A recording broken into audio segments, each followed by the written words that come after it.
Hello, good evening, everybody. This is Rupa here, and we are again with an amazing topic which can help entrepreneurs launching their businesses successfully in UAE. So, I'm your host, Rupa Jha. I'm CEO and founder of Black Swan Business Setup Services, where we help entrepreneurs launch their businesses in UAE and other Gulf countries. And what we do is the reason we are different is we always try to add value. We always try to help our customers solve the daily problems or solve the initial problems that they face while launching their business in UAE. So today the topic is a topic in demand. That's how can you be compliant while taking care of all the other important things in your business. I can understand as an expat when you come to a new country or a different country, it's a very challenging thing for you to manage the finances, manage the launch plan, manage the new team that will be going there, new market strategies, new pricings. And while you are hustling with all this, you also have to take care of the rules and regulations, the legalities of that new country, because every country has different set of compliances and legalities to follow when you are launching or running your business over there. So how do you do that? What you suggest? See, I thought a lot about it, and there is no other solution than going to the right consultant or the right lawyers. A lot of people try to read on Google, take documents from here and there, take advices from people who are running business over there. All that is fine for to know some initial information, but when it comes to implementation, I think you need to be the safe hands. You need to be in the hands of the experts, and you need to be absolutely sure about it, because that is one place where you really don't want to mess up or don't want to face any mistake, because it can really cost you too much in the long run. So here today we have a friend and an amazing person and is an amazing professional and a lawyer, which is Adil Shafi. Now, Adil is a great lawyer. He is from ACNH Legal Consultants, and he has been helping entrepreneurs in UAE, small, medium, or big companies, follow the rules, implement compliances, inform them about new regulations, and handhold them in the implementation. This is what Adil does. He's a man of words. He's expert in what he does, and he has great knowledge. So he's somebody to go to when you need any suggestion on the legalities while you're running a business in UAE. So I thought that it will be a great idea to have him here today and share some insights with our audience on how he is helping and how he is creating a difference in the lives of entrepreneurs. I know legality sounds really boring, really, something you don't want to deal with, but it is a must have in any business. So today we'll be knowing about lots of things, what you should take care of when you are launching, what are the businesses, what are the new rules that has come up, or what we are expecting to have in the next 5 to 6 years. So we'll be talking about all that. And in the meanwhile, please feel free to ask questions. Please feel free to send your queries, and I'm sure Adil would love to reply you guys and share his insights with you. So today in the session, I'm going to have a great time. I'm sure I will also get to know about a lot of things, and I'm sure it should be useful to you as well, because that's the purpose of our show. I'm just waiting for my guest. By that time, I will suggest you wait too. It's 3:05, and I'll be expecting my guest anytime. So just hold on with me. And on the other hand, please don't forget to follow us in Facebook, Instagram, and YouTube. Today, our show is again live on all the three platforms. Feel free to share it with your friends, families, and other people whom you feel can benefit out of this video. Don't keep the knowledge to yourself. Sharing is caring. So we have our guest here, and I would love to welcome him. Hi, Adil. How are you doing? Hi Rupa, how are you? I'm doing well, I'm thank you. good. I'm good. Doing great. So, Adil, as you know, today you're live with us. First of all, thank you so much for taking out time and committing to come to our audience and give them some insights on your expert area. And I'm sure today me and my whole audience is excited and they really want to know about things, or they want to discover things which maybe they still or they don't know, or it's gonna be a Pandora's box that we're gonna open today. But no, it doesn't close after this, huh? So just be careful.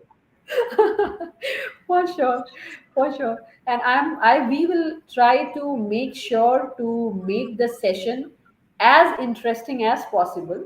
Though as people run away from legality and they always think it's very boring, but it's something to must have and to have the checklist ready. So Adil, first of all, I would really like, I have already given a slight introduction about you, but we would like to hear from you a little bit about yourself, who you are, from where you come, or what experience you hold, and what you do, and who is your audience, whom you cater. So over to you, Adil. Thank you, Rupa. First of all, thank you for arranging this session with all the participants in the session today. Generally, legal takes a back seat, so it's very rare that we get a chance to educate people on what they can do. So first and foremost, I'm a partner in the corporate and commercial team at ALN UAE, Anjawala Collins and Hedamota. By profession, I'm a lawyer. I specialize in corporate and mergers and acquisitions work. Historically, originally, I'm from Pakistan. So I was born and brought up there. I've been educated in the UK. I'm qualified as a lawyer in the UK, US, and Pakistan. And I've been practicing law now for just over, makes me sound old, just over 18 years. And it ranges from experience in both banking work, in ranges for experience in corporate work, mergers and acquisitions work, and just general compliance related reviews for clients. The niche that we have is that we actually primarily focus on advising small to medium enterprises and business owners on their legal needs. We advise them from the beginning of their business life cycle and go right towards the end, and whether they're either selling or entering into a joint venture or just passing the baton on to family members or the second generation. So that's basically my experience in a nutshell. Wow, that's a lot of experience, and that is what exactly we need today in our show for the questions that I have for you. Sure. So, Adil, let me start with something which generally I ask at the end, but I am really excited to ask you this question. As you know, Adil, like most of the lawyers have the same set of laws that they're going to, consult with. So, generally in businesses, but you're a business owner as well, apart from a lawyer. So, generally in business, we always try to keep ourselves unique, stand out from the competition and all. As a lawyer, how do you stand out, or how your company stands out, or how do you differentiate yourself when you're pitching yourself to the clients? When it is like, why I should come to you. So generally, you have anything that is your personal touch, or what do you do?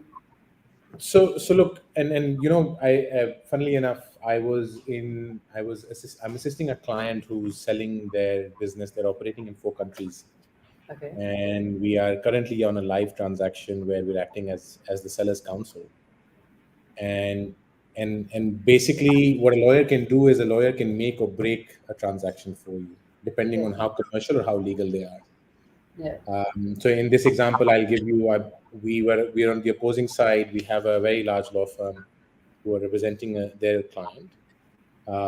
If I as a lawyer open the legal book, I tell you what the law says, and I tell you this is what the risk you have, and then Yeah. you take a call on what you want to do. Then the client basically gets left with a decision to make where they may not have practical experience, where they may not see what has happened, or they cannot take a decision on whether they should go ahead and take that risk or not. So So the job of a lawyer is not just to interpret law and tell you what the law says. The job of a lawyer is to help you in taking a call in a commercial way where you balance the risk and you balance legalities together.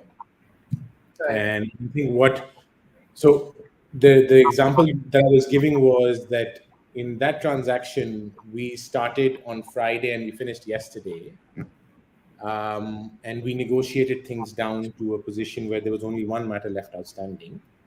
But the Wow. position taken by the other firm was so severe and extreme that we actually had to advise our client, okay, if you want to do this deal, we can perhaps offer them this solution, and maybe that's the solution that works. So the point is, if we had on Thursday said, no, we can't do anything, we can't offer you any solutions, then you couldn't have moved forward, and the client would have lost a very large transaction. Yes. So I guess in a nutshell, the point is you have to be solution oriented, you have to be commercial. A law is basically what you interpret out of it, right? It's Exactly. written, it's in the book, I interpret it, and that's it.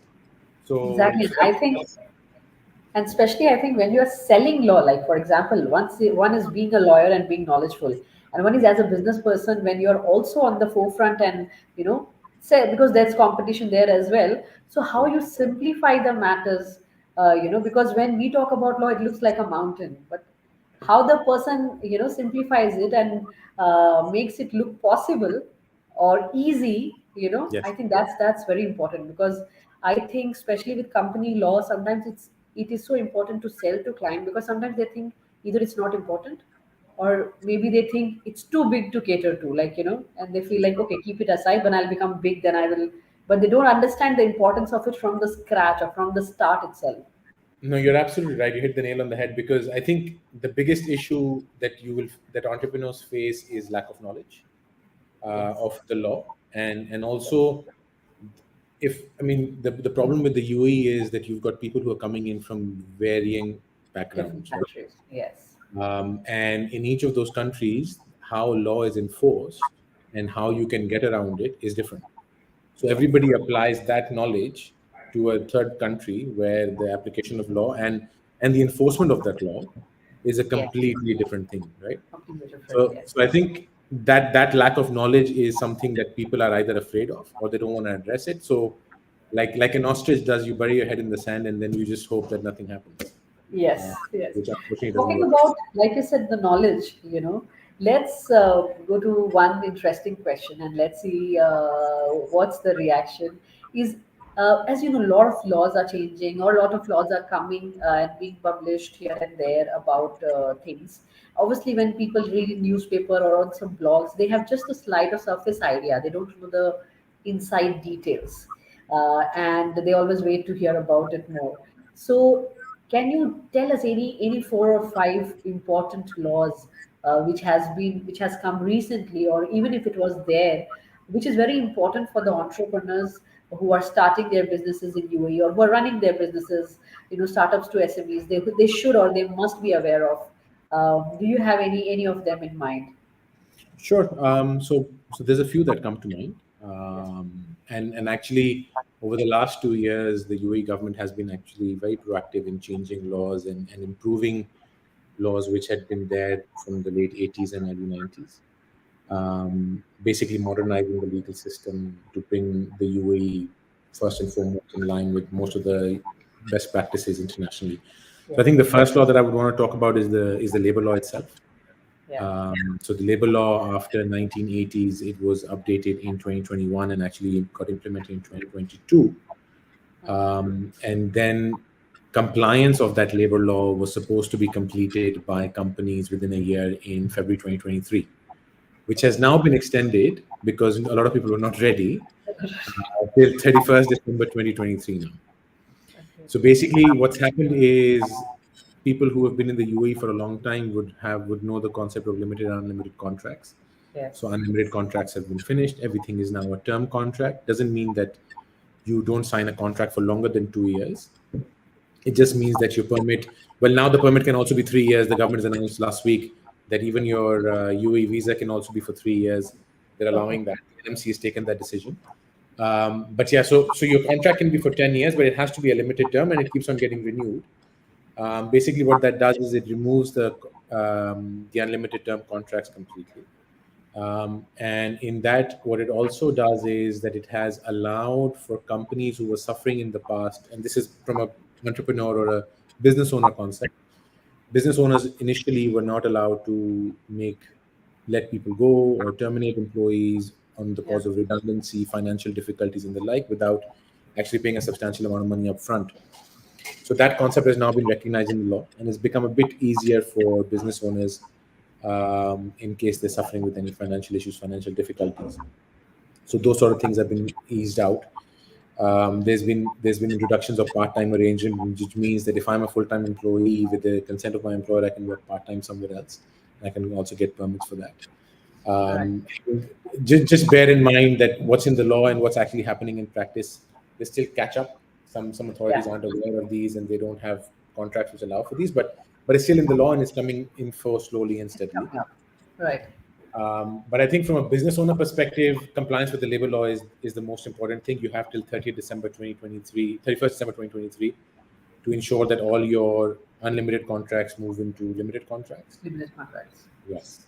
And that compliance needs to be done. So wherever you're registered, be it a free zone or be it under MOHRE, you have to make sure that compliance gets done. Gratuity payments have been made easier. You have to, and now from an employee perspective, 14 days to make payment of gratuity amounts. So gone are the days where they were being delayed by substantial amounts of time. Now the employee can just go to labor and complain. So I think Okay. labor is one of the main ones. Tied in with labor is the concept of meritization Right. for mainland companies or for companies which come under the MOHRE. So for every 50 employees that you have, you need to have Emirati nationals based on the percentage that's been set out by the government. So and now they're becoming more and more stringent on compliance with penalties attached to it. So amortization is a very important thing, and I think as things go by, it'll become more and more important that compliance is there because obviously the government is also focused on getting local UAE nationals entered into the private sector. Okay. Even in our field, we also have to ensure that compliance is there. So that's one of the other ones. And what you will see, apart from making things easier for business owners, what they're also doing is they're also looking out for the employees or Yes. people who are working here. They've extended the timelines for how long you can stay back if you lose your job. There's the concept of the job loss insurance that's been introduced as well. So people, if all employees have to ensure that they sign up for job loss insurance. If they Right. don't by June, then there's fines which are attached to it as well. But obviously, that is to ensure that the labor or the workforce that is here does have enough time to hit the ground running to find a new job. Right. And So they're protected.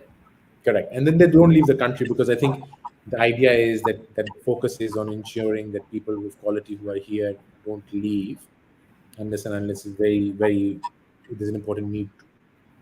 Correct. So if I summarize into the first part of our, laws that we spoke about, is was mostly related to employees and labor. So number one is that all the limited, like before there was an option whether you go for limited or unlimited contract, and now it's all has come to limited contract. And limited contract is where either of the party, whoever is wants the other person to leave or is trying to leave, they have to give a certain period of notice or have to give the remuneration for that when Correct. they are leaving. So I think it's very good for both parties. It's a win-win situation for the entrepreneur and the employee.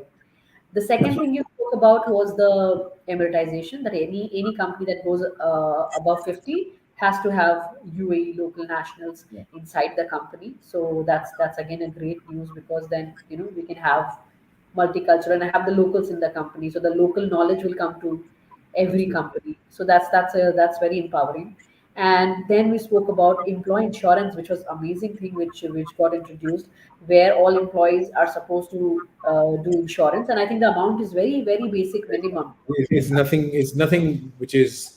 So I think it ranges depending on the insurance you take. It either ranges for 120 dirhams or 200 dirhams, depending Yes, on the policy. per So it's month. yeah, correct. No, So actually, all per year. a year. Yeah, it's not that it's not per month. I don't think, no. Yeah. So, like, Yeah. they just need to register for this insurance. Correct. And, in case of job loss or any certain different kind of situations, they can be protected for the time period to while they get another job or something like that. Absolutely. So that is another amazing thing. And I think we spoke about one more thing. So we covered amortization, we covered job loss insurance, Yeah. we covered The labor law the amendments. So basically, the labor law amendments are not just in terms of limited to unlimited. It also includes part-time employment. Yeah, It also part-time employment. Exactly. So now that's amazing thing that while you're working in one company, if you have time and you can follow the criteria, you can also do a part-time in other companies. So I think correct. these were a few wonderful things that have come up, and I think it was much needed. I think the best part is the government here. They are good listeners. They observe. They're good observers. So they keep listening what the crowd needs, what the people need who are staying over here, and according to that they're bringing up different kind of laws. so No, so that's amazing. Also, I heard talking to you about some data privacy law. Can we have just a little insight about that? sure. So data protection laws are something that came around a year and a half ago. The law is there, but what we don't have is the executive regulations yet. Right. But in a nutshell, what this does is that it ensures that personal data for you and for me, my name, my email address, my passport copies, Emirates ID numbers, anything that the information that is there for me initially wasn't protected unless and until it was in a very specific context. So to give you an example, banking information is covered, or banking data protection is covered under the banking laws of the UAE. And then, as far as your health data is concerned, that's covered under the health laws of the UAE. So you have data protection aspects in there, and then you had separately you have the civil laws which touched upon data protection but did not have a substantive data protection regime like the GDPR, for example, if people are aware of that. Right. Now, what's happened is that there is a separate data protection office that is being set up. That Right. has been set up; it's still not fully operational. And basically, they are going to police and ensure that companies or organizations that deal with a large amount of data, so it can be businesses like me, businesses like yours, or just any other business that collects information on customers, can only deal with that data based on the consent of the customers, and Right. can transfer that data, for example, outside the UAE as anywhere else, until unless they comply with the legal requirements. Okay. And, and if you go by what's happening internationally, so for example, you would know this because you hear me say this quite often. There's the likes of Facebook, WhatsApp, who've been fined hundreds of millions of euros I know. I was just going to say that, for including non-compliance. WhatsApp. Correct, including WhatsApp, for non-compliance with data, right? So because data is the big thing. Yes. Tomorrow, today, you get a call. After this, you'll get a call from somebody who's selling you something. Yes. That's your data that they have, right? How are they getting that data? I've not consented to it. You may not have consented, Exactly. but they're I getting their think data. before it was the quote was cash is king. I think today it's data is the king. Absolutely. So yeah. While we are talking, Adil, there is a question. Can I ask? Please. Is the registration in the unemployment insurance the responsibility of the employee or the company? Will the company be fined if the employee doesn't register? So it is the that's a good question. It's the responsibility of the employee. Right. But basically, what the way the government has done it is that after a certain grace period, if the Yes. employee does not give confirmation of issuance of the job loss insurance, the authorities give the company the right to deduct the fine from the employee's salary when they're paying it out. Oh, wow. That's great. So, I mean, even in our case, it's the employee who takes it. Employees pays for it, and then sends, like in our case, they've sent it to us in our HR, and the Right. HR has the record. For people who don't, after the grace period, they'll be entitled to deduct, because otherwise you're not entitled to deduct money from salaries Yeah, otherwise, I right? think it's a very frequent question that was coming from the business owners. That is it our responsibility or is it theirs? I think this is I think good that they'll have to be mutual on this page, Right. and both will have to support I to. mean, the company actually doesn't have to pay for it, but it should ensure that the They should be employees are accountable. They absolutely. should be accountable for that. Okay, that's amazing. So Adil, I have one question that with all these laws coming in a country, what you feel, does that motivates more entrepreneurs to come, or that does that discourage entrepreneurs to come to a country? Because see, as a lawyer, I think you're dealing with two, three different countries, and I think you guys keep seeing how the scenario goes when a new law comes in. So what you feel like, is it a bubble that, when are people just scared for no reason, laws are for their benefit, or is it people don't want to get into so much work and they try to choose countries where the legalities is as least as possible? So as a lawyer point of view, what you have to say about this? So look, the issue is, Rupa, that the world has become more and more compliance focused, as the world, as the globalization takes, obviously it's fully there, but as it takes more effect, Right. compliance is first and foremost. As you will see from the implementation of the corporate tax as well, the ability of people to structure their shareholdings or structure their investments in a way which was fully tax free is slowly and slowly going away. Right. But the good thing of that is that the laws that are being brought into place are actually being brought into place to protect the rights of either the business owner themselves Yes. or the retail person who's always on the worst end of it, who's getting affected by non-regulation or anything not being there. Right. Obviously, human nature is, with anything new, you resist change. But change in this instance is not bad. The two laws that I've talked to you about are actually changes which are good. Like data protection, from my perspective, is great because I always take note of my data being distributed, but I still get calls, right? And I can't go anywhere and complain about it.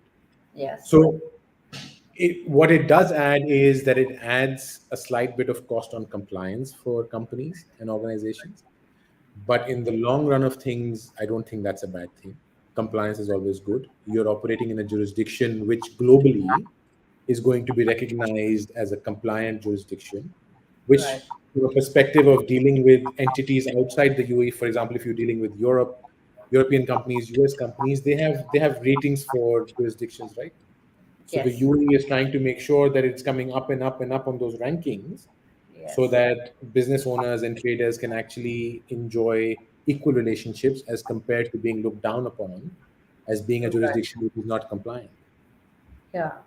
So I mean, in my view, it's absolutely amazing that we are where we are. I mean, I've been in Dubai for 10 years, and the laws that I've seen change have always been for the good, Yeah. and it's great. Hands down, like you say wow to the leadership. Yes. We're actually thinking about it and bringing those laws in to keep you up to speed and current. Right. And especially, all globally, like, people that are trying to promote, vigilance and being vigilant in business. In fact, even I can just relate it to something. I don't know if you can say if this is relatable.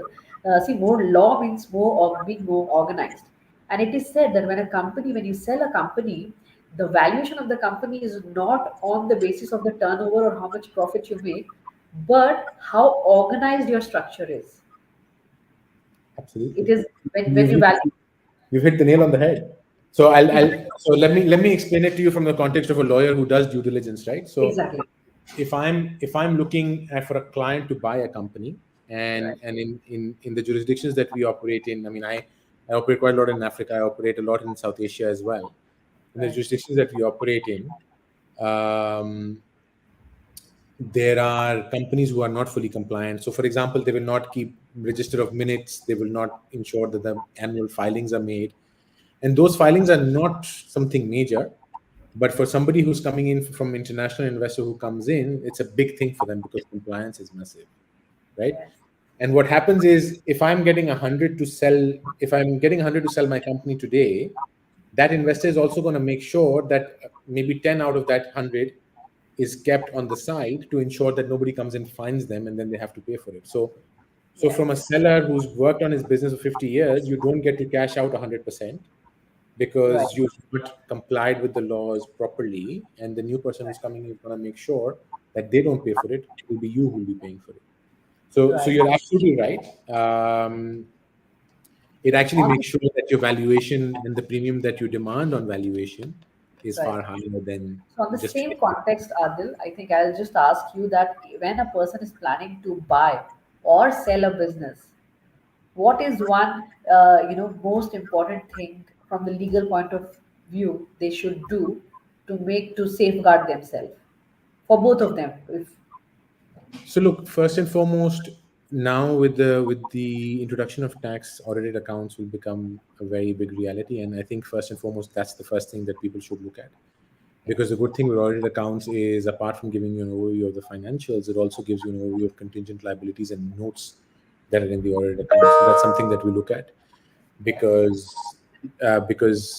that's where some contingent liability is parked, and you need to know what contingent liability can come into the future. That's one. The second is generally look at how they are in terms of compliance with employees, because yeah, employees are the second, are one of the things, or our employees are one of the key factors of making sure whether you're operating peacefully or whether you're operating with disruption, where somebody goes to the Ministry of Labor and files a complaint. very true. So if you're not compliant as far as employees are concerned, there's a lot of contingent liability that sits there too. And then thirdly is that you look at the contracts, you look at general compliance with the law, you look at their ESR filings if there are need to be made. You need to make sure that the UBO filings are right. But if you just tell me, Adil, I'm coming in, I need three things to look at. I look at whether their assets are free of security, whether there's any guarantees that they've given, what checks they've issued, because that's liability. I look at the audited accounts and I look at employees. Those are some of the key things that I look at initially, to give the client some sort of a view whether they're okay or not okay and whether they can go ahead with it. Because then there's other ways we can protect them. Right. Uh, but yeah, these are the initial things that you need to look at. That they must do. So we have one more question here, as you can see. What corporate law should a solopreneur keep in mind? Look, so corporate law, from a corporate law perspective, you're looking, company law obviously is first and foremost. If you're a solopreneur, I'm assuming you still have a company. So the company law and its compliance is important. Then apart from that, corporate laws wise, I mean, you don't have employees, you're okay. Then I think what you need to ensure is how you are outsourcing work, what relationships that are there. So if you're getting people who are using to outsource for your work that you're doing on a contract basis, then their liability needs to be figured out. What if they Yeah, do something wrong on the job or at a client's thing, and who takes liability for that? So you need to address right. that. So I think service agreements and vendor agreements has Correct. to be. Those are things that you need to worry about. Obviously, anti-money laundering and compliance are one of the main things. They apply generally, Yeah, and for a solopreneur, data protection is going to be important too, because you'll still be handling data. No matter what activity that you have, you'll be complying with that too. So those are some of the key initial ones. And obviously, if you're a solopreneur, you will be, cash flow wise, it'll make a lot of impact how and when you get paid. So check bouncing is no longer a crime. Check bouncing is just a check. You can go to court and it gives you summary judgment, but check bouncing doesn't carry the same stigma it used to before. So you'll have to consider how you secure your payments, what rights you have against the customer who's engaged you. So those are things that you need to consider. Those aren't really corporate laws, so to speak, but they're actually just things that you need to legally be aware of. right. Um, as something to do. So on the same grounds, Adil, I would just like to know that when it comes to service agreements, vendor agreements, payment agreements, so how us like a solopreneur or a startup or a SME, how they should deal with it? Like a lot of people they use some formats from friends, family, or some online Google GPT, Chat GPT, and they just try to make it. Uh, my thing is, number one, what do you suggest to them? Why should consult a lawyer? And obviously, number two part, how what kind of budget they should expect? Because a lot of times, these solopreneurs or startups, they don't want to get into very heavy. They don't want that for an agreement somebody charging them 50, 20,000 dirham. So, what kind of budget they should keep in their mind, and why it is important for them to go to a lawyer? So look, I'll start with the. Funny enough, there was another colleague who put this up, and I found it really funny. And they asked the question, "What is the difference between a contracts lawyer and a litigation lawyer?" Right. And the answer is that you can actually afford a contracts lawyer because Okay. litigation and going to court is that expensive. Yeah. Yeah. So just before I get into answering your question, I'll just give you some precursor on why I'm saying Yeah, what I'm because saying. prevention is always cheaper than cure. So they have Absolutely. to do that. So I mean, for example, I'll give you an example of where we had a client who got sued on a lease agreement, Okay. where just to run the matter in court for 3 months, where it actually eventually settled, he spent 500,000 dirhams on Oh, legal fees, court fees. It was in DIFC, but still, I mean, UAE courts are not cheap either. It's going to court here is not a right. It's actually a privilege to go to court because you have to be able to pay upfront and actually afford going to court because there's court fees involved, there's translation fees involved, there's legal fees involved, there's expert fees involved. So you got to pay for all that. I mean, you get lawyers who work on contingency as well, but then you get what you pay for. Yeah. right, So you either you follow up with your lawyer or the lawyer follows up with you, and that's the difference that you have. right, So yeah, so it makes a lot of difference. But I guess to answer your question, Rupa, for startups or for solopreneurs or for businesses which are very small or in nascent stages, um, what we as a firm are now starting doing is that we're actually rolling out packages where you say that for a certain amount a month we'll give you these contracts which you get for free and like a certain number of hours with a lawyer who you can call and answer questions and do whatever you need to on that'll be top of so that. helpful. Yeah. That'll be so helpful. So those are things that are being rolled out. Otherwise what you can come and do is that you can tell them, I've got this contract which my friend who's not a lawyer but is being a lawyer has drafted. Can you please let me know? Because everybody in a family will have a lawyer who's not a lawyer and will run on experience. I mean, the question I'll ask you is, your shoe will not fit my feet, and my shoes will not fit your feet. So there is no one size fits all approach in law. What Right, may have worked in your experience from a legal perspective is not something that may have worked in my view from a legal perspective, because the underlying circumstances might be different. You may right, think that the answer is the same, but the answer may not be the same because it's very right. contextual, right? You need to get the full context before you get legal advice. Yeah, so I think a very strong message will be from us to the startups, solopreneurs, and SMEs that please, when you are planning the budget for your incorporation or when you're planning the budget for your launch of business, because I'm sure all the expats, when they're coming to UAE, they are planning a budget, arranging their funds, and then coming and spending it. I think a little budget for the due diligence and compliance you must add on it, whether you're talking about agreements, whether you're talking about contracts, payment terms, or whether it is website cookies. But you Yes. have to keep your budget for that, because these are few things which can safeguard you from a big expenses in future, and you can start doing your business peacefully. That's I so much mean, important. to help out your listeners, I'll actually contextualize this even more, right? So the reason why we say shareholders agreements are important if you have more than one shareholder. So Yes. we have a live example of a client who owns 99.9% shares in a company, Okay. who had given two shares to a friend who Okay. would hold the shares just because they wanted some sort of shareholding in the business. They don't take decisions, they don't do anything of that sort. And now that person is unwilling to come and sign to transfer shares in the company. And this Oh, company has a massive balance sheet value and they're stuck. I can so much relate to this, because this is a case, these kind of cases is what I face daily. Because Yeah. initially, in UAE, they come, they become friends, they partner, one person goes to their home country, and then it is like it becomes difficult to get that person back and signed on.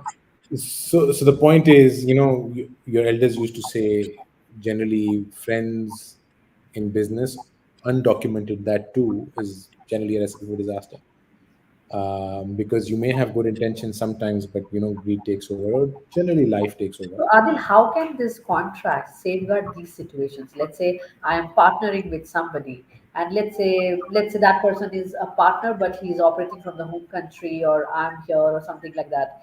And if a person, let's say, in case of the other person gets absconding, or is not approachable, or is not coming, or uncooperative, how the other partners can get rid of that person without the presence? So Rupai, now initially the answer used to be that you needed to put foreign structures of shareholding to make sure that it's completely risk free. Now within the UAE, you're aware of financial free zones. You can structure cheap solutions for clients within those free zones and have contracts, Right. which can basically give them the right recourse. And we've actually done that in a few instances.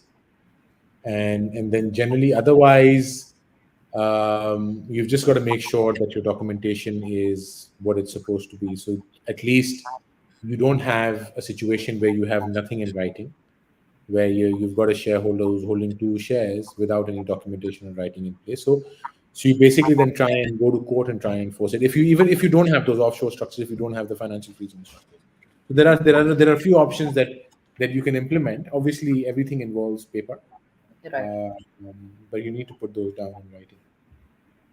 Okay. Somebody has written a question. This is Saida asking on behalf of a friend. I have a LLC company. We had three partners.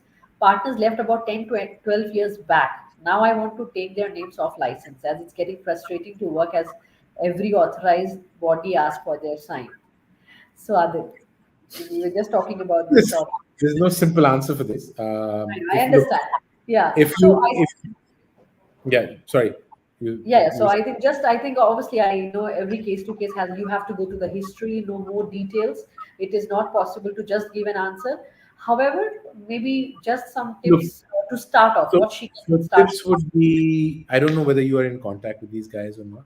If you No, are no. in, This is I mean, they've gone back to the country, but I don't know whether you still know where they are and who they are, and whether you can actually whether they're cooperative or not. yeah. I think the Because message shows the same. Yes. yeah, so we had three partners. They left 12, but so they've gone now. But if there's somebody who then obviously you can try getting powers of attorneys and the like and try and get them off. Obviously, that may involve that you may have to pay them something to negotiate. I mean, that happens very often. So that is a solution. She's But writing no contact. no contact. Ha, they're untraceable. Then you will probably have to try and go to the court and see whether they can give you some recourse for a shareholder Right. not being under Right. the company. Otherwise, if the So person have you has seen doesn't give any you, cases where these kind of cases will get resolved by going to the court? very rare. But I mean, you can at least try. I mean, the thing is that you may have to try. Otherwise, what you then do is then you try and structure the business or move the business out, because then it becomes untenable for you to operate the business the way it is. So you try But and see what can they even liquidate the company without those partners? No, right? Okay. you can. I mean, if you try and do a creditor liquidation or something of that sort, maybe perhaps. But from a shareholder perspective, a voluntary liquidation, that won't work because you need more than 75%. Okay. There's another question. We have 8 group companies. Should we bring all the companies under one umbrella? That's a very good question. Depends on what the companies do. The thing is, from a value perspective, a company under the same group is derives more value as compared to every individual company. So Right. if you're ever looking to exit, and in terms of basic administration, it's also easier. And if there's a lot of interplay or interarrangements between the group, then from a tax perspective, it can also become a bit easier because you can become tax groups and all that. I don't know whether you already have tax groups or not, but from that perspective, is also good. But yeah, from an admin perspective, it's great. From a structure or decision making perspective, it's great. And if you are ever at some point willing to exit, then from that perspective, it's amazing as well. Okay. Okay. That's great. On the same thing, Adil, with the same question that we got from Saida, about now she messaged that the DD said close such company and open new. Yeah. So as I So said, you transfer the business out. right. So in the same context, what if in the cases where people, uh, if they're not contactable or they die or something like that. And in that, and let's say if they don't leave a will, then again legally what kind of powers they have or what step they should take. So, look, if somebody dies without a will, then their shares effectively go based on Sharia to their heirs. So instead of one person, you may potentially have five to deal with. Right. Yeah. So if those people come out of the woodwork, then you're basically dealing with them and trying to see what you can do. Obviously, everything is a conversation, Yeah. because depending on shareholding, they might be a majority shareholder, and that was one of the main risks of having the 51-49% shareholding before with the nominee sponsor, right? Because people used to struggle with that. But even in that context, what you do is that you have to ensure that you have some sort of arrangement with the family members of the deceased as well. So in case if they become shareholders, you can get them get them parties to be acknowledging parties to your agreements, or you can get letters for them to sign off, basically saying that they do recognize that this is a joint venture and this is what it is. If not directly enforceable, they still give you a standing in court to claim what you need to claim if things get um, acrimonious. Okay. But otherwise, I think with with the new companies that you can form within the UAE, it's becoming more and more affordable to do structures where you have robust shareholding arrangements in the UAE itself, which you couldn't do for the past 2 3 years before 2 3 years ago, because it Okay. was very expensive, or you Right. had to go outside, and then with the attestation notarization cost, it becomes really onerous. Yes. So it's becoming quite easy that way. Okay, okay, that's great to know.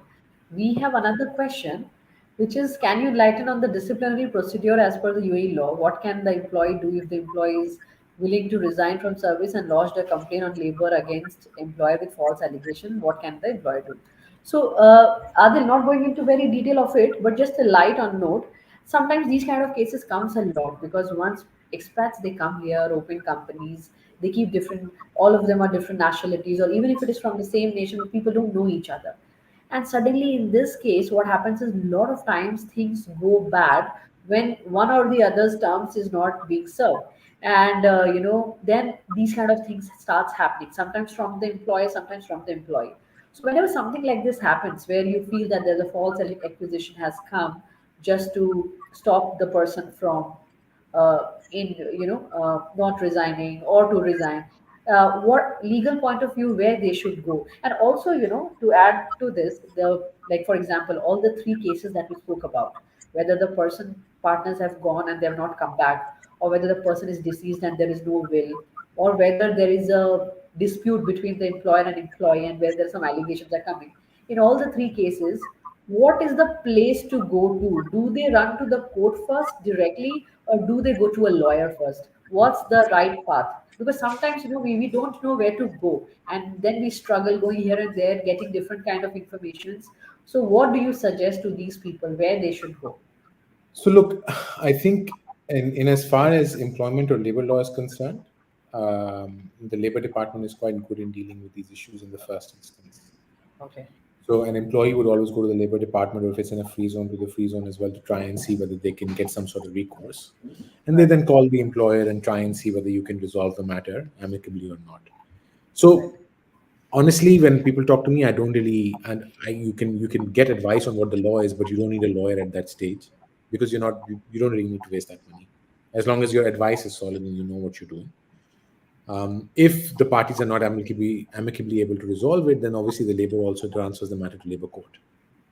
Right. And when it goes there, then a company, it's always advisable for you to have a lawyer, so that they know the process, they know the procedures, they can deal with matters, they can make arguments, and they can answer the court as they need to. So at that time, you should have a lawyer. Obviously, even in that instance, with an employee, before the matter goes to labor, if it's already gone to labor, it's always good to try and resolve it amicably. And that's what I would suggest for disputes with shareholders, disputes with family members as well. Obviously, when it comes to disputes with shareholders, disputes with family members, things are a bit more complicated. Right. And at that time, if the matter does not get resolved amicably, then before going to court, you should go to a lawyer, because company law is a complex beast. There's tons and tons of case law where courts have, even though the decision of courts is not really binding in the UAE in the sense that it is under common law, you still have certain principles that a lawyer will tell you that we can follow and possibly make an argument to try and plead the court to decide in your favor. Okay. So in those complex arrangements, 100% go to a lawyer because they know what they're doing, and they have the background of the legal system and the laws and the cases that have come in the past. So, but for labor, yeah, first instance, you can just get off the phone advice from a lawyer or legal consultant that you know. Okay. Try and So resolve you're it in suggesting that the departments over here in UAE, they are like quite entertaining and labor is. they try to amicably solve your issues.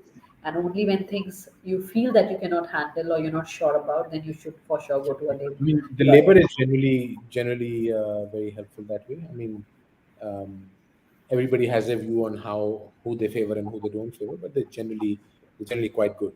For the lady whose employee is stuck in with the false allegations, he has to prove those false allegations.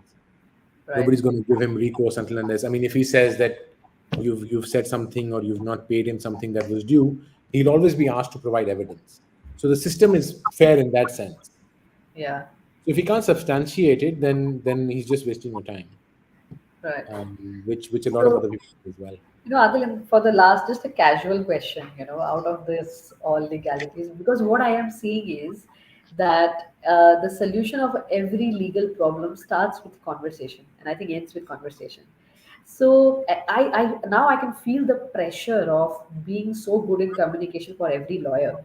However, you guys study so much, we always feel that you must be a geek, an introvert, and I'm sure it needs to, like, to be so compliant, to know so much, to have so much of knowledge. You guys have to study, and apart from that, how do you brush up on your, because I'm sure you all have to be so good communicators.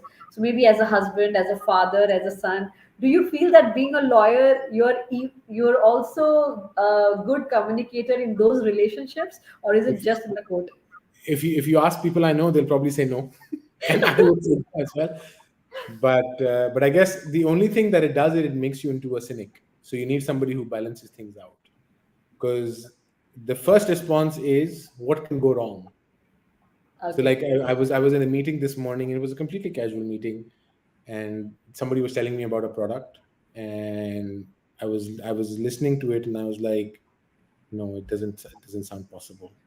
And that's the first response. So people sort of get tired of that, but otherwise, yeah, no, look, absolutely, it's as she said, biggest quarter. Biggest courtesan. But then on the other hand, like being a lawyer, does it make you a negative personality? Do you start thinking of the negative first on every conversation or everything? Do you think that makes you like You have that? to control the urge. Okay. So every Yeah, I time have you to want control to. the urge. Yeah, absolutely. Okay, that's super. That means if your son or your daughter is playing, Papa, I want to go for a vacation, and you will first give them the list of what things can go wrong. I can That imagine. hasn't happened yet, but if it does, I'll have to see what the response is. I don't know what the response is going to be. I'm sure you'll be ready by then with the responses. So, Adil, we just have few minutes. So, I would just like to cover two more important topics, which is also important and people want to know about it. One is, as you know, so much of properties are being bought and sold. Do you have any insights, or would you like to give any insights on some laws that people should keep in mind when they're buying or selling properties in UAE? So look, the biggest thing about property is if you're buying as an individual, is death risk. Right? Okay, And now the legal system is changing substantially. Before, it used to make a differentiation between Muslims and non-Muslims and what you right, could do with your property. right, Because the underlying thing that you need to be very careful about is, as far as property or land is concerned, the general principle in law is that the law of the land applies. So, for example, if it's a UAE property, the laws of UAE, insofar as they relate to property, will apply. So previously, what used to happen is non-Muslims had the right to do wills and divorce their property as they wished to, and Muslims could. Right. But the Abu Dhabi courts have been really in the forefront of this, and they've actually allowed Muslim expats, not Emiratis, Muslim expats, to deal to do a will and to deal with the properties as they wish to. Okay. Obviously, if your portfolio is bigger, then there are structures or foundations that you can think about in terms of devolving that property. So I think that's the first and foremost. Yeah. And then secondly, obviously, you need to figure out who should be on the title with you. If they're on the title with you, what is the relationship and what is the arrangement that you have amongst the two of you? And then third is obviously renting. How are you renting the property? What needs to be done? How are you giving it to holiday homes? I know people who've given properties to holiday homes that are stuck now because Right. the holiday homes are taking them to labor court. Sorry, not labor court, to RERA for cancelling their tenancy contracts and asking for 12 months notices and the like. Oh. So there's those things that you need to be careful of. And obviously, with off plan and everything else, that's not really legal; it's commercial. So, do You you just think people who are, let's say, buying bulk properties or properties of very high value, they should consult a lawyer before they're doing investment here? absolutely structuring is 100% important, especially where you're investing a substantial amount of money. I mean, if you have, for example, if you're buying a property even worth like 2 million, 3 million, 4 million, you're spending a lot of money. Yes. 5, 10,000 dirhams on top of that to get advice from a lawyer or get advice from a consultant. It's peanuts. Exactly. That's right. So it's just that context, right? Because the problem that will arise will not cost you 4, 5,000 dirhams. It will cost you 1500. Yeah. So, but Yeah. people don't think about that. Right. Every problem that arises is a massive contingent liability. Either if you're a person or you're a company, whoever you are, Yeah. legal problem doesn't get resolved easily. Absolutely. This I can relate to my personal life, I think. When my trainers they tell me their fees for their monthly fees to advise on exercising or something, I say like you're too expensive. But suddenly, recently, I literally became very sick and I was so this thing and the doctors, somehow it was not working out. I was not knowing what's happened to me and all that. And then suddenly my trainer came as a jumped into, like, I just remembered my trainer and I was ready to pay whatever he asks. So he was saying like, why you guys cannot focus on prevention and you are ready to pay so much on cure. So I think it's the same thing with the lawyer is somebody whom you really need before, and if it is later then it's too late. I mean, correct. I mean, it's just like going to a doctor, right? A doctor specialized. You won't try and diagnose a problem with your body yourself, Right. right? Very true. So it's the same thing. I mean, the context is slightly different, but the example is the Yeah, same. obviously. True. Uh, So so so yeah. So, Adil, with this, like that's I think that's great insight. I think obviously for people who are buying properties, for them as well, it's so important to understand. Now, for the people who are setting up company, I think there's one topic which I missed, and I would just like to little bit go back and just cover these small points because a lot of people sometimes they get confused between UBO, ESR, and AML. So, just on two lines, if you have to say little things about these three to simplify it to people, why it's important. And so, if we start with UBO, and I'll tell you one thing which a lot of people they are confused with. Let's say, for example, if there is a company which is held by another company in some other country, but let's say here they have an operating manager, they want to just give the details of that UBO and they consider him as the UBO, leaving on the other people who are not in that country or something like that. So how do you solve this? And a lot of people ask, let's say if they still have a local on the license, do the local is also a UBO in the company or not, something like that. So do you have any insight on this on the UBO matter? Yeah, sure. So look, UBO laws are initially designed to one prevent tax evasion, one Right, as part of the OECD guidelines, and then also to ensure that you're not able to hide your identity to operate and do business because that's where the world is going. The world is going more and more open and global on how we operate, right? So the UBO laws in the UAE are actually quite favorable. They say that with anybody who holds more than 25% or more shareholding is required to be disclosed to the authorities. And right. when the authorities, you mean wherever you in the DD, a free zone, Small wherever space, you're, right? whatever. Yeah. So No matter how many layers you have, your Dubai company can be owned by 3,000 companies on top. The UBO law is designed in such a way that it actually goes all the way up to the individual who's sitting on top. So as long as you have an individual who holds more than 25% shares, he or she has to be disclosed in the UBO register, which is not a bad thing, obviously, because if you're opening a bank account, you will in any event tell the bank that who the Invest the UBO is. money. The bank will never open the bank account otherwise. And it has to be updated every year, right? Absolutely, it Because does. if there is any change in the If structure. there's a change in the UBO, you need to notify. Otherwise, and that becomes really important if you've got properties that are being held under Yes, a Dubai company, right? So because the land department wants to know, you can change the UBO in if your company is held through a UK company, you can change your UBO and not pay the land department fees. Land department wants to find out as well. So right. that's why they want to know who the UBO is. Who the UBOs are. I And think what from a about transparency perspective, sorry, yeah. ESR? So ESR is a construct which has been implemented for tax-free jurisdictions. Right, It basically what it does is it stops. The principle is that it prevents base erosion in terms of tax. So I'll give you an example. If I'm a company which is operating in, let's say, India, and India right, is a tax jurisdiction, right? right, So what a lot of these companies do is that they have their holding companies outside India and try and park most of the income or profit or revenue in the UAE or any other tax-free jurisdiction.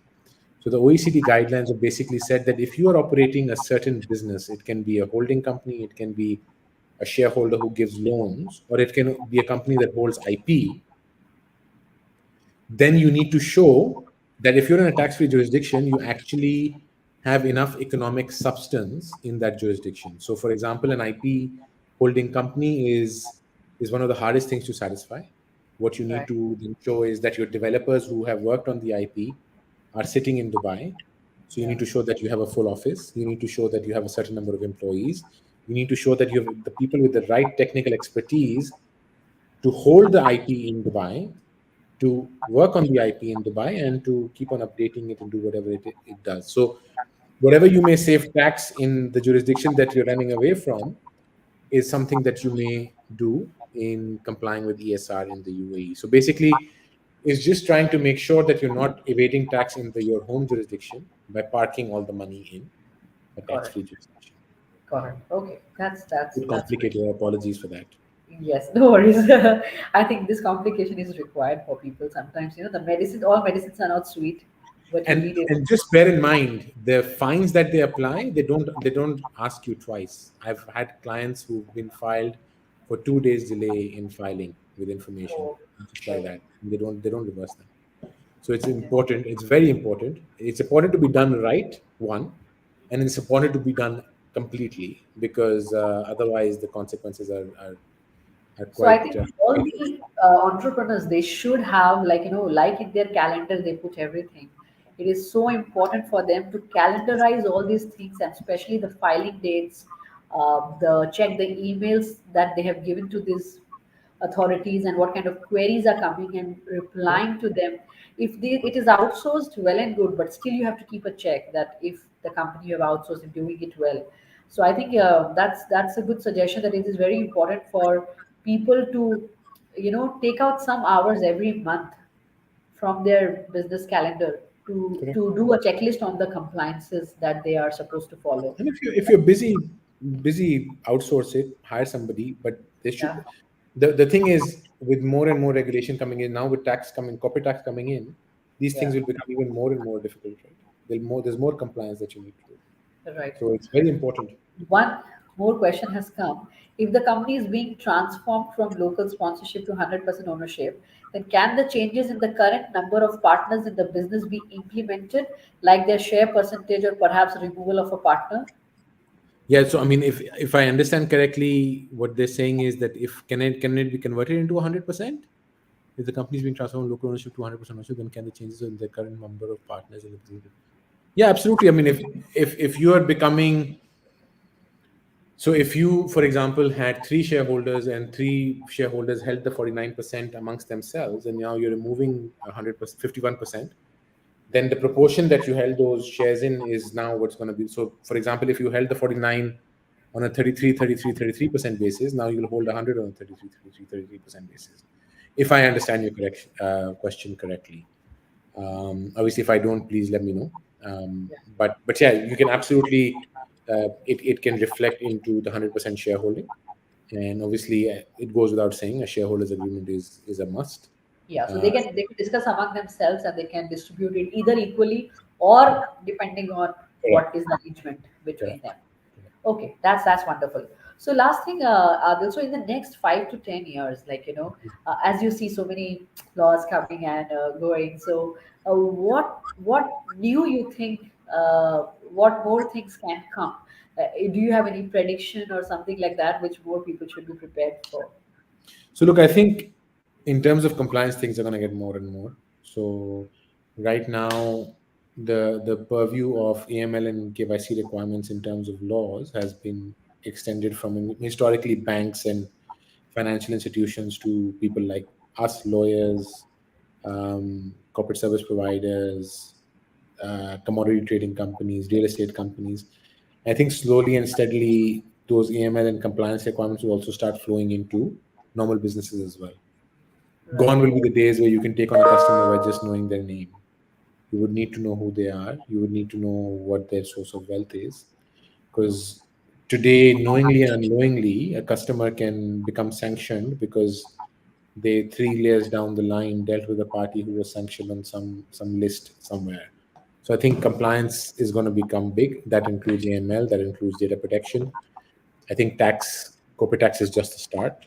There'll be more and more compliance in terms of that, and then with the digital space going the way it is, I think UE is obviously at the forefront with the new laws on VARA and how virtual assets are dealt with. But I think from a digital perspective, there'll be a lot more laws and regulations that are going to come out to try and regulate this whole space where, to a certain degree, we have regulation, and certain degree we don't have regulation. So I think that's going to be quite big. Right. I think that's very beautiful. I'm sure today our audience has really benefited from all the conversations that we had. And obviously, you can see a comment section. Adil, can you put your email ID over there? Can you see post a comment? So I can. 1 second. Yeah, chat with everybody or Yes, comment. yes. Just leave your email ID so that we can just if people they want to get in touch with you and they want to ask more questions, because I'm sure today just the Pandora's box has been opened and a lot of people have got a wake up call. Okay, I need to do this. So they might have a lot of questions they want to come back to. So if you can just put your email ID or if you can tell me, Trying to I can write down here.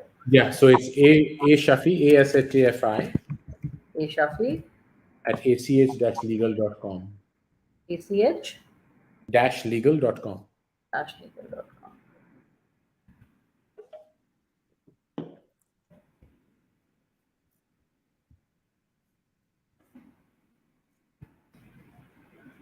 1 second. I think one of my keys is not working. Uh, okay, I'll mention it there later. So, guys, as you have already known, you can get in touch with Adil Shafi. You can also Google ACNH Legal Firm. Their office is in downtown, and you can get in touch with them or book an appointment with Adil to discuss uh, in more details whatever you have to ask him. So, Adil, thank you so much for the time that you have given us. And we got to know so many things. Number one, what the new entrepreneurs have to do if they are planning to launch, about labor laws, about the agreements and things that solopreneurs should do, also about properties and the upcoming laws that are expected in this country. Just before we finish, I just want to know your opinion on something, which is you can say a business owner versus lawyer. See, business owners may say, like, is laws and regulations can take away profit. So, what you have to say on legal point of view? No, I mean, look, laws and regulations, compliance, obviously it's an expense. But Yes. again, look at it from a view 5 years down the line. Yeah. What you pay today is peanuts as compared to what you'll pay if you're non-compliant 5 years down the line. So would you rather pay that or would you rather pay this? That's all. Right. It's all Right. perspective. Yeah, I think that's a good answer. Also, I think I would like to just give my opinion. I feel that when we talk about profits, uh, it depends on whether we are looking like, for just a temporary today, we're talking about today or next 5 years or 10 years. Yeah. Because anything that is not compliant may look remunerative today, but it is always a chaos.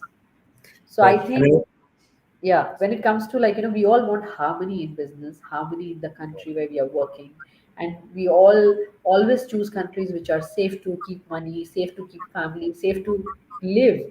So, and safety, expecting safety without law, that's that's I think a dream. So I absolutely. think, And I think, sorry to cut yeah, you off. I think just in addition to that, the right set of advisors is absolutely first and foremost as well. Just, because you'll find so many, you just need to be very careful on how you. I mean, just like how you find a car or how you find a house, how you do business with somebody, you also need to make sure that you do your due diligence on who you're hiring, how they are they licensed, not licensed, where are they, right, um, because it makes a lot of difference. Because these are the people at the end of the day who you're going to hang your hat on and make a decision, right? right. Yeah, no, but absolutely, completely agree with you, Rupa. It's all perspective, and as long as you can sleep well at night, knowing that you're fully compliant, there's nothing better than that.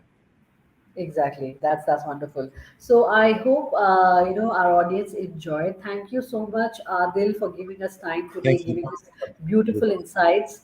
Thank you to our audience for attending us today, listening to our video, and I'm looking forward to your comments and to know more questions about it. Even if you can leave the comments on the video, I will ask Adil later on, and I will make sure that I reply you. Don't forget to leave your email ID, and I hope you got to a good insight. And I just suggest all of you to be compliant, whether it is if you're looking for a harmony in relationship with your employees, the employer, the country you're working in, with the local authorities, anybody. Always keep your legal point of view cap on, and if you cannot, then go to a lawyer and get things checked and get things right. That will let you sleep peacefully at home.